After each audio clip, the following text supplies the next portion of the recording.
اور آغاز میں سب سے پہلے آپ کو بتائیں، اسرائیل کے خلاف عالمی عدالت میں نسل کشی کا مقدمہ چلے گا۔ اسرائیل کی نسل کشی کا مقدمہ روکنے کی درخواست مسترد۔ دی ہیگ میں عالمی عدالت انصاف نے جنوبی افریقہ کی درخواست پر فیصلہ سنا دیا۔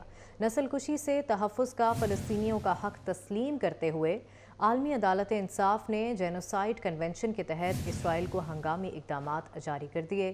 اسرائیل غزہ میں امداد کے لیے فوری رسائی دی جائے، غزہ میں انسانی صورتحال بہتر بنائے، غزہ تنازع میں شامل تمام فریق عدالتی حکم کے پابند ہیں۔ اسرائیل کے خلاف کچھ الزامات نسل کشی کنونشن دفعات کے تحت آتے ہیں۔ غزہ تباہی کی داستان بن چکا ہے۔ عالمی عدالت انصاف غزہ میں انسانی تباہی سے آگاہ ہے۔ اسی پر بات کریں گے، احمد بلال صوفی ماہر بین الاقوامی امور ہمارے ساتھ موجود ہیں۔ بہت شکریہ سر آپ کے وقت کا۔ عالمی عدالت انصاف مظلوم فلسطینیوں کے ساتھ کھڑی ہو گئی ہے۔ اسرائیل کی کیس نہ سننے کی درخواست بھی مسترد کر دی گئی ہے اور یہ فیصلہ آیا ان کی جانب سے، کیا کہیں گے؟ یہ میں سمجھتا ہوں بڑا غیر معمولی فیصلہ ہے، کیونکہ عالمی عدالت انصاف عموماً جو ہے وہ پروویژنل میجرز کے آرڈرز اتنی آسانی سے نہیں کرتی۔ نہ صرف اس میں انہوں نے یہ آرڈر کیا ہے کہ جو اسرائیل ہے وہ بطور ریاست کسی نوعیت کے جینوسائیڈل ایکٹس نہ کرے، بلکہ اسپیسیفکلی اسرائیل کی ملٹری کو بھی ڈائریکشنز دی ہیں کہ وہ کسی بھی نوعیت کے جینوسائیڈل ایکٹس جو ہیں ان کو نہ کرے۔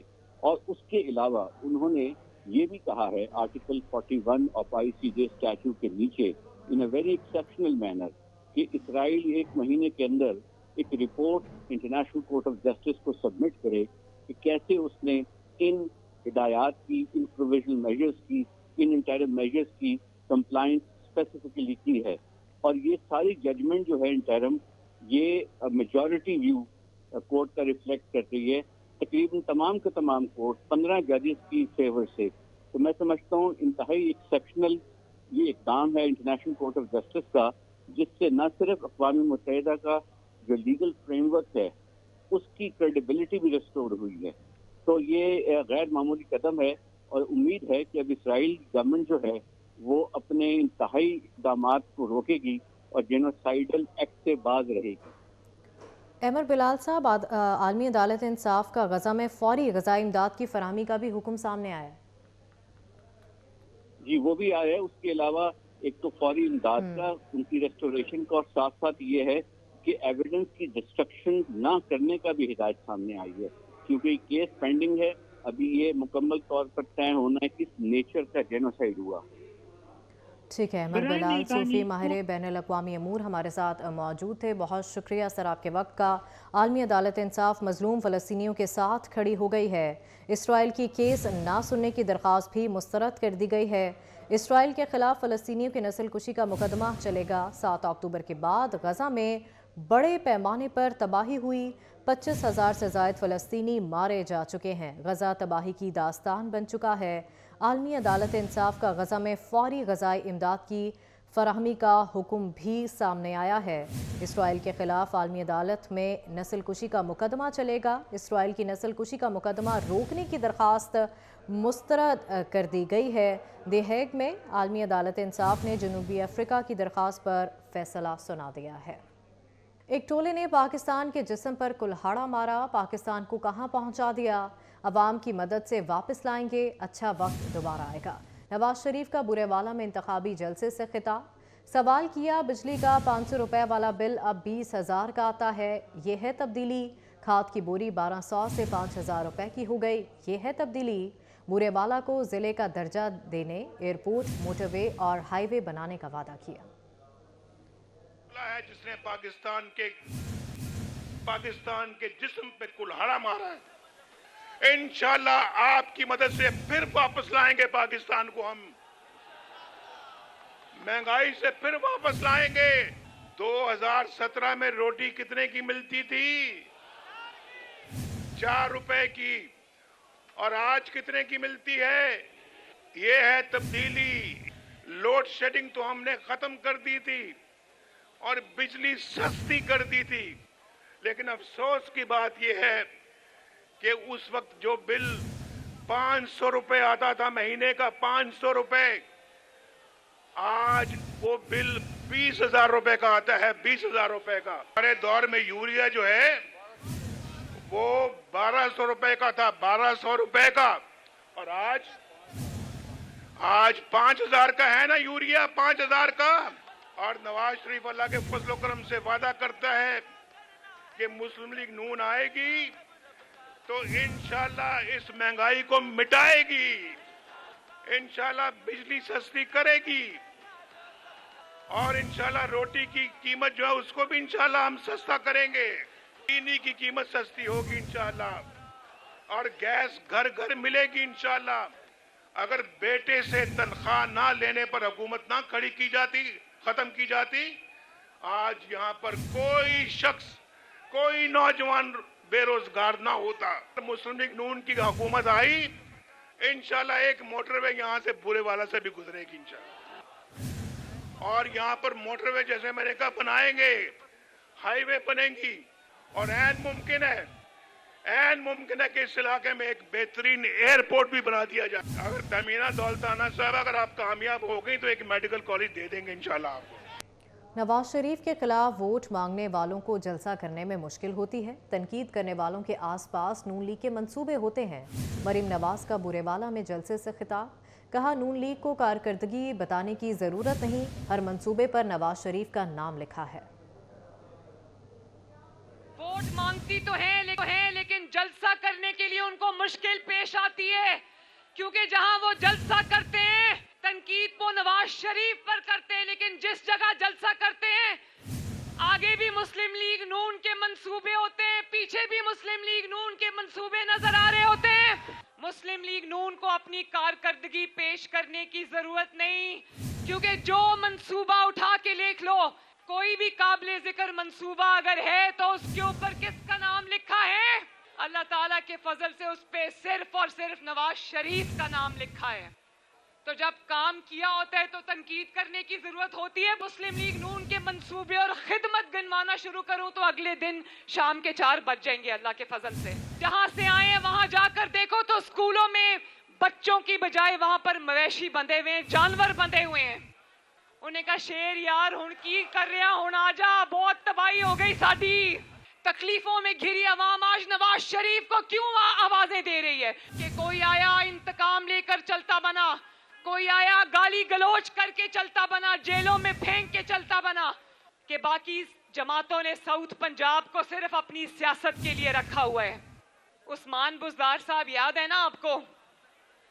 उनसे किसी ने पूछा, अब वो वजीर आला पंजाब तो बन गए, लेकिन उनको अपना तारुफ कराने के लिए ये जब वो किसी को कोई कहता था आप कौन है, तो वो कहते थे मैं वजीर आला पंजाब हूँ। उनको कोई पहचानता नहीं था तो उनको जाकर ये कहना पड़ा कि मैं यहाँ पर पंजाब का शहबाज शरीफ लगा हुआ हूँ। बिलावल भुट्टो ने नवाज शरीफ को सी पैक का चोर करार दे दिया। नून लीग तो आज तक मंशूर नहीं दे सकी, उन्हें सिवाय नकल के कुछ नहीं आता। बिलावल भुट्टो का मुल्तान में जियालों से खिताब, कहा नून लीग कॉपी पेस्ट जमात है, सिर्फ नकल करती है। तासुर दिया जाता है कि लाहौर की सड़कें सोने की हैं, दूध शहद की नहरें बह रही हैं। पीपल्स पार्टी 8 फरवरी को हुकूमत बनाएगी। मैंने कहा अवाम के सिवा किसी का लाडला नहीं बनना चाहता। उन्होंने मजीद क्या कहा, आइए जानते हैं। आज तक नून लीग ने अपना मंशूर आपको नहीं बताया है। आज तक उनको पता ही नहीं है कि वो किस मंशूर पे इलेक्शन लड़ रहे हैं, जीत के क्या करना है। वो तो कॉपी पेस्ट जमात है मुस्लिम लीग नवाज। ये खुद कुछ नहीं करते हैं, ये सिर्फ नकल करते हैं। मैं तो कोई मुझे भेज रहा था, जो भी मैं कहता हूं वो 2-3 बात उसको नकल करके अपने जलसे में ऐलान कर देते हैं। मैं अपना मंशूर में 300 यूनिट बिजली का वादा करता हूं, तो फिर पहले पूरा नून लीग तनकीद करती है कि ये तो होगा कैसे, ये तो कर ही नहीं सकता। अगला दिन मेरा भाई नून लीग की तरफ से ऐलान करता है कि 300 यूनिट वो नहीं मैं दिलवाऊंगा। यार नकल के लिए भी अकल की जरूरत होता है। मैं कहता हूं, मैं सिंध में कहीं था तो मैंने कहा कि मैं किसी का लाडला नहीं बनना चाहता हूं, मैं अवाम का लाडला बनना चाहता हूं। मईशत चमकेगी, आमदनी बढ़ेगी, रोजगार के मौके मिलेंगे। चेयरमैन इस्तेहकाम पाकिस्तान पार्टी जहांगीर तरीन का मुल्तान में कारकुनों से खिताब। कहा 8 फरवरी खुशखबरी का दिन होगा। नवाज शरीफ के साथ मिलकर मुल्की मईशत बेहतर करेंगे, अवाम की मोहब्बतों का कर्ज चुकाएंगे। जहांगीर तरीन ने शाह शम्स तबरेज़ के मज़ार पर हाज़िरी दी, मुल्की सलामती के लिए दुआ की। दूसरी जानिब मुल्तान की सियासी शख्सियत राना मेराज खालिद साथियों के हमरा IPP में शामिल हो गए।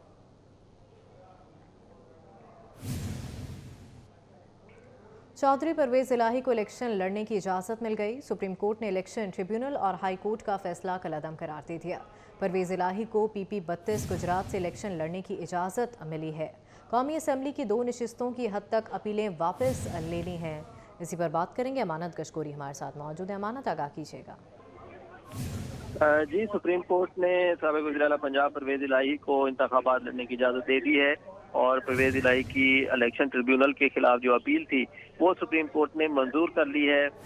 जस्टिस मंसूर अली शाह की सरबराही में सुप्रीम कोर्ट का 3 रुकनी बेंच था जिसने परवेज़ इलाही की अपील पर समाअत की है और परवेज़ इलाही के जो वकील थे फैसल सिद्दीकी वो अदालत में पेश हुए हैं और उनकी जानिब से ये बताया गया है कि मेरे मौक्किल पर झूठे मुकदमात किए गए हैं और हैरत अंगेज तौर पर परवेज़ इलाही, उनके बेटे मुनिस इलाही और उनकी जो बेगम है कैसरा इलाही, उन पर गैर मनकूला जायदाद का इल्ज़ाम लगाया गया है और इल्ज़ाम उस वक्त लगाया गया जब कागजात नामजदगी जमा हो चुके थे और रिटर्निंग अफसान समेत ट्रिब्यूनल ने मौक़िफ़ सुने बगैर परवेज़ इलाही के खिलाफ फैसला दिया है, जिस पर जस्टिस मंसूर अली शाह और जस्टिस अतर मिनल्ला ने इलेक्शन कमीशन हुकाम से जो है वो मुखातिब होकर कहा कि इलेक्शन कमीशन का काम जो है वो आवाम को इलेक्शन कमीशन जवाबदेह है और इलेक्शन कमीशन किसी भी सियासी जमात के साथ यकतरफा सलूक ना करे।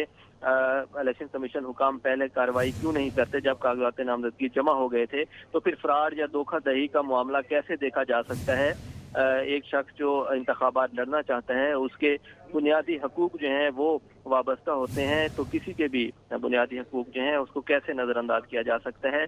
तो सुप्रीम कोर्ट ने PP 32 गुजरात से परवेज़ इलाही को इंतखाबात लड़ने की इजाज़त दी है। ताहम परवेज़ इलाही ने कौमी असम्बली के 2 हल्कों से इंतखाबात लड़ने के लिए जो अपील दायर की थी वो वापस ले ली गई है। दोनों अपीलें वापस ली गई हैं। सिर्फ सूबाई असम्बली के हल्के से इंतखाब लड़ने की जो अपील थी उसकी पैरवी की गई, जिसकी सुप्रीम कोर्ट ने इजाज़त दे दी है और इलेक्शन ट्रिब्यूनल का फैसला सुप्रीम कोर्ट ने कलअदम करा दे दिया है। ठीक है, बहुत शुक्रिया अमानत, आप हमें तफसीलन आगाह कर रहे थे। मुस्ताफ़ी और रिटायर्ड जजेस के खिलाफ सुप्रीम जुडिशल काउंसिल की कार्रवाई जारी रखने का मामला सुप्रीम कोर्ट में वफाकी हुकूमत की अपील समाअत के लिए मुकर्रर। जस्टिस अमीनुद्दीन खान की सरबराही में 3 रुकनी बेंच आइंदा हफ्ते हुकूमत की अपील पर समाअत करेगा। हुकूमत ने रिटायर्ड और मुस्ताफ़ी जजेस से मुतालिक आफिया शहर बानो केस का फैसला चैलेंज कर रखा है। पुरानी लकीरें मिटाना होंगी, उन पर तरक्की का सफ़र नहीं हो सकता। एक यहूदी एजेंट ने पाकिस्तान का बेड़ा गर्क कर दिया। ऐसा हुक्मरान भी देखा जिसने मईशत तबाह कर दी। मौलाना फजलुर रहमान का मुजफ्फरगढ़ में जलसे से खिताब। कहा 2018 में धांधली से नाजायज़ हुक्मरान मुसल्लत किया गया। कोई समझता है धांधली से हमारी सीटें जीत लेगा तो तुम भी जिंदा हो और हम भी। अब हमें पुरानी लकीरों को मिटाना होगा इंशाअल्लाह। जिन लकीरों पे हमने सफ़र किया है, हम आगे की तरफ नहीं जा सके, हमने पीछे की तरफ सफ़र किया है। 2 बातें चाहिए मुल्क के अंदर हमें, और ये बात मैं कोई रिवायती सियासत की बुनियाद पर नहीं कर रहा। हमारी सियासत जागीरदार और सरमायादार की सियासत नहीं, जो लोगों को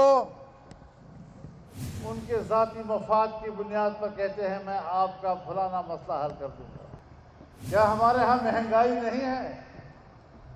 एक गरीब आदमी जिसकी कुव्वत खरीद जवाब दे चुकी है और घर के ज़रूरी अशिया खुर्दनोश के वो आज बाजार से खरीदने के काबिल नहीं है। कौन जिम्मेदार है उसका? और फिर सियासतदान तो नाकाम हो जाते हैं जब वो कहते हैं कि मैं ठीक करूंगा, ये मैं बेड़ा गर्क कर देता है। फलाना आएगा मुल्क की मईशत को ठीक कर देगा, तो फिर अल्लाह भी इम्तिहान में डालता है। लेकिन अभी आपको बताएंगे कि हुकूमत ने नेशनल सेविंग स्कीम्स पर शरह मुनाफा में कमी का ऐलान कर दिया है। स्पेशल सेविंग सर्टिफिकेट के शरह मुनाफा 40 बेसिस पॉइंट्स कमी से 16% कर दिया गया है। रेगुलर इनकम सर्टिफिकेट का शरह मुनाफा 12 बेसिस पॉइंट्स कमी से 15% कर दिया गया है।